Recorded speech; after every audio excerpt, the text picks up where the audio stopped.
وَكُلُوا مِمَّا، اور کھاؤ اس میں سے، رزقکم اللہ، جو اللہ تعالیٰ نے تمہیں رزق دیا، حلال طیبہ، پاک رزق۔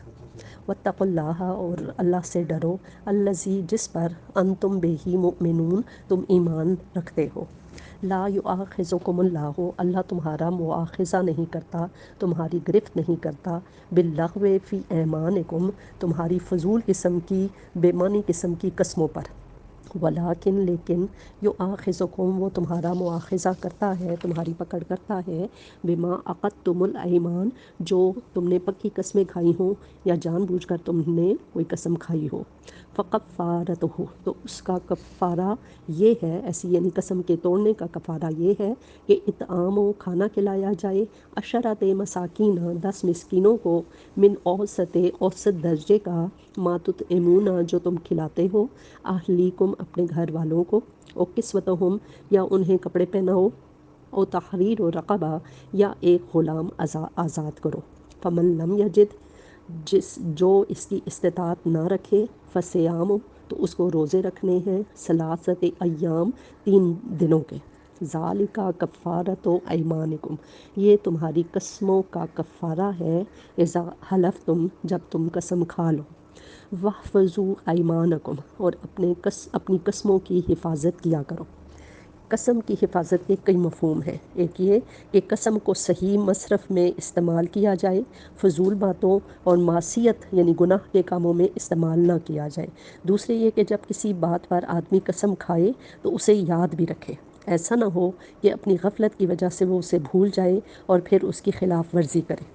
تیسرے یہ کہ جب کسی صحیح معاملے میں بالارادہ قسم کھائی جائے تو اسے پورا کیا جائے، اور اگر اس کی خلاف ورزی ہو جائے تو اس کا کفارہ ادا کیا جائے، جو ابھی بیان کیا گیا ہے۔ کذالک، اسی طرح، یبین اللہ، اللہ تعالیٰ بیان کرتا ہے، واضح کرتا ہے، لکم، تمہارے لیے، آیات ہی، اپنی آیات، اپنے احکام، لعلکم تشکرون، تاکہ تم شکر گزار بنو۔ یا ایہا الذین آمنوا، اے ایمان والو، انما الخمر، بے شک شراب، والمیسر، اور جوا، والانصاب، اور بت پرستی یا آستانے، والازلام، اور پانسے کے تیر، رجسن، بری چیزیں ہیں، من عمل الشیطان، شیطانی کام ہے، یہ گندے شیطانی کام ہیں، فاجتنبوہ، تو تم ان سے اجتناب کرو، لعلکم تفلحون، تاکہ تم فلاح پاؤ۔ شراب کی حرمت کے سلسلے میں اس سے پہلے 2 حکم آ چکے تھے جو ہم نے پڑھ بھی لیے ہوئے، ایک سورہ بقرہ میں، ایک سورہ نساء میں۔ اب اس آخری حکم کے آنے سے پہلے نبی پاک نے خطبے میں لوگوں کو متنبہ فرما دیا کہ اللہ تعالیٰ کو شراب سخت ناپسند ہے، بعید نہیں کہ اس کی قطعی حرمت کا حکم آ جائے، لہٰذا جن جن لوگوں کے پاس شراب موجود ہو وہ اسے فروخت کر دیں۔ اس کے کچھ مدت بعد ہی یہ آیت نازل ہوئی اور آپ نے اعلان کرایا کہ اب جن کے پاس شراب ہے وہ نہ اسے پی سکتے ہیں نہ بیچ سکتے ہیں، بلکہ وہ اسے ضائع کر دیں۔ چنانچہ اسی وقت مدینے کی گلیوں میں شراب بہا دی گئی۔ بعض لوگوں نے پوچھا کہ ہم یہودیوں کو تحفتاً کیوں نہ دے دیں؟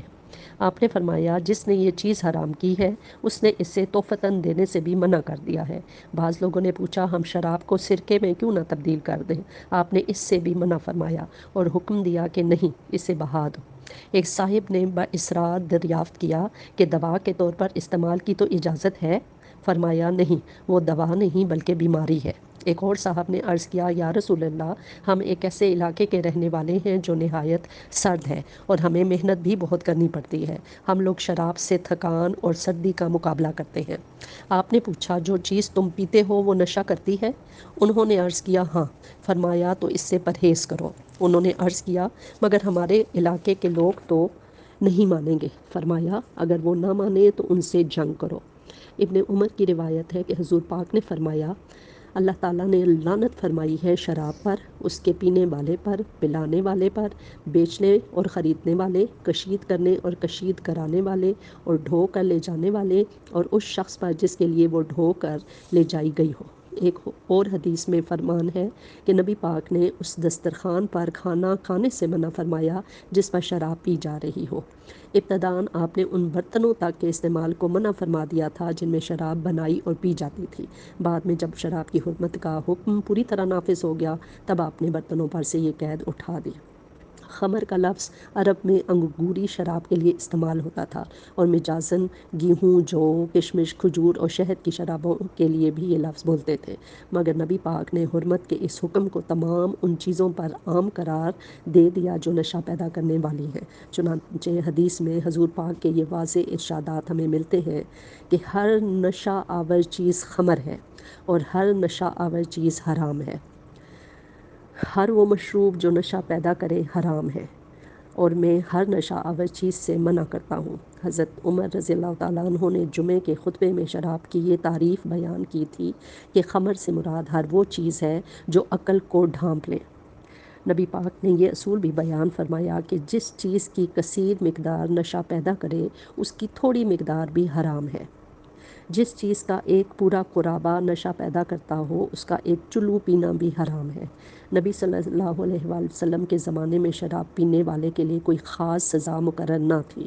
جو شخص اس جرم میں گرفتار ہو کر آتا تھا اسے جوتے، لاتے، مکے، بل دی ہوئی چادروں کے سونٹے اور کھجور کے سنٹے مارے جاتے تھے۔ زیادہ سے زیادہ 40 ضربیں آپ کے زمانے میں اس جرم پر لگائی گئی ہیں۔ حضرت عمر کے زمانے میں 40 کوڑے مارے جاتے تھے۔ حضرت عمر کے زمانے میں بھی حضرت ابو بکر اور حضرت عمر دونوں کے زمانے میں 40 کوڑے مارے جاتے تھے۔ پھر جب انہوں نے دیکھا کہ لوگ اس جرم سے باز نہیں آتے تو انہوں نے صحابہ کرام کے مشورے سے 80 کوڑے سزا مقرر کر دی۔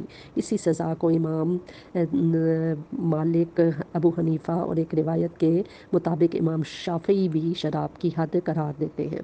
شریعت کی روح سے یہ بات حکومت اسلامی کے فرائض میں داخل ہے کہ وہ شراب کی بندش کے اس حکم کو بزور قوت نافذ کرے۔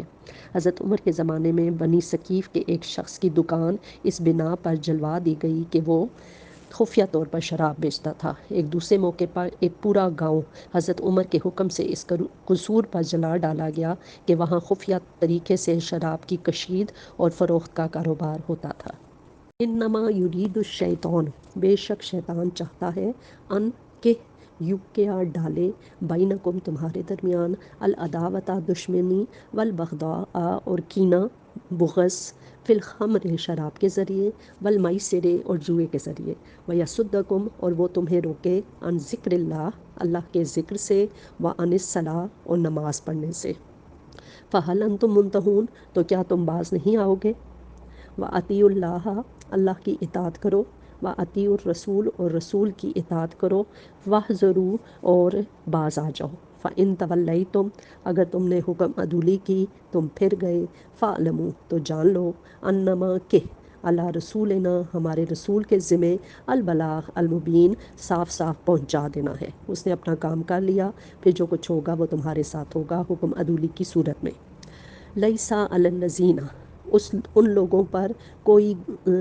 لوگوں پر آمنو جو ایمان لائے، وعملوا الصالحات اور جنہوں نے نیک کام کیے، جناح کوئی گناہ نہیں ہے، فیما طعموا جو کچھ انہوں نے کھایا پیا، اذا متقوا جب وہ تقوی اختیار کریں، وآمنوا اور ایمان لائیں، وعملوا الصالحات اور نیک کام کریں، ثم اتقوا پھر تقوی اختیار کریں، وآمنوا اور ایمان لائیں، ثم اتقوا پھر وہ تقوی اختیار کریں، وَأَحْسَنُوا اور احسان کریں، نیک کام کریں، واللہ یحب المحسنین اور اللہ احسان کرنے والوں کو، نیکوکاروں کو پسند کرتا ہے۔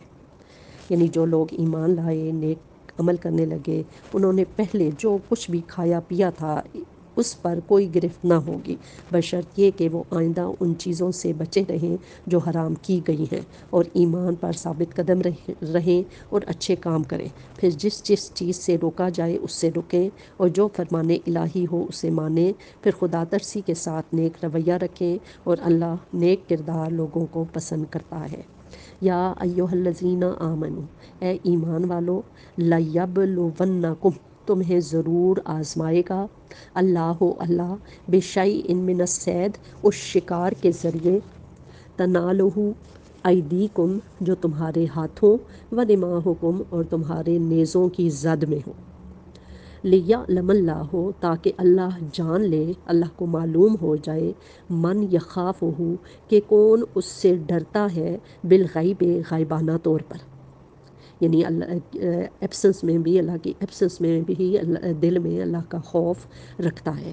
فمن اعتدا، تو جس نے زیادتی کی، بعد ذالک، اس کے بعد، فلہو، تو اس کے لیے عذاب علیم، دردناک عذاب ہے۔